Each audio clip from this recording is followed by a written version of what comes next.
Alhamdulillahi Rabbil Alamin. Alors nous savons toutes et tous que les couples, de manière générale, passent différentes périodes. Des périodes très faciles, des périodes pleines de bonheur, pleines d'apaisement, pleines de sérénité, et des périodes plus difficiles. Il y a des hauts et des bas. Et dans tous les couples, il y a des hauts et des bas.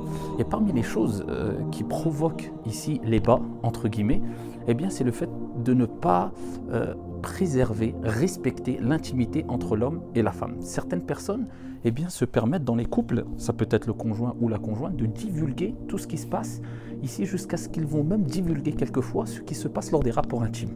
Ça existe malheureusement. Et le prophète a mis en garde contre cela dans un récit prophétique rapporté par l'imam Muslim. Il dit les personnes, ou parmi les personnes les plus mauvaises au regard d'Allah Azza wa Jal, ce sont celles et ceux qui divulguent ce qui s'est passé lors des rapports intimes.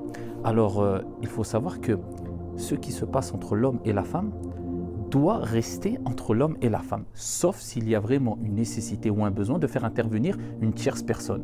Mais cette tierce personne ne doit pas être n'importe qui.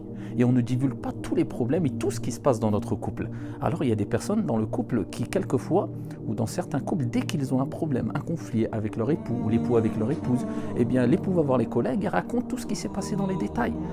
Ou bien l'épouse, elle va raconter tout. Ce qui s'est passé, il m'a dit cela, on s'est pris la tête, on a eu un problème par rapport à ceci ou à cela, alors que le mari n'accepterait pas, ou comme la femme n'accepterait pas. Et donc ici, c'est quelque part trahir son conjoint ou sa conjointe. Donc répéter ou raconter ce qui se passe dans un couple, quelquefois certaines personnes habilitées de pouvoir intervenir et donner de bons conseils, il n'y a pas de mal, mais ça doit être à une ou deux personnes.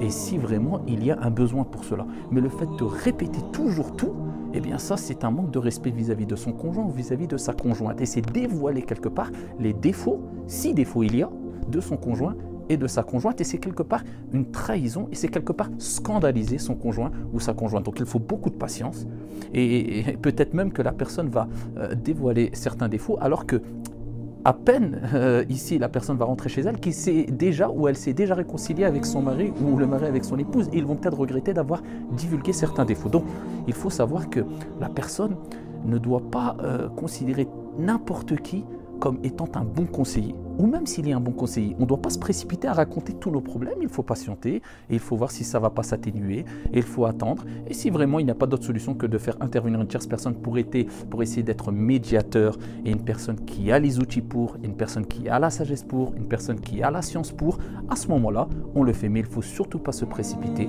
et pour plusieurs raisons, et entre autres, parce que comme vous le savez, comme le proverbe nous le rappelle, le malheur des uns fait le bonheur des autres. Peut-être que tu vas rapporter tes problèmes à une personne, tu penses te confier à elle, et tu penses que c'est une personne de confiance, mais elle va se réjouir de tes problèmes. Et d'autres personnes, même malheureusement, sont amenées à mal conseiller et provoquent des divorces.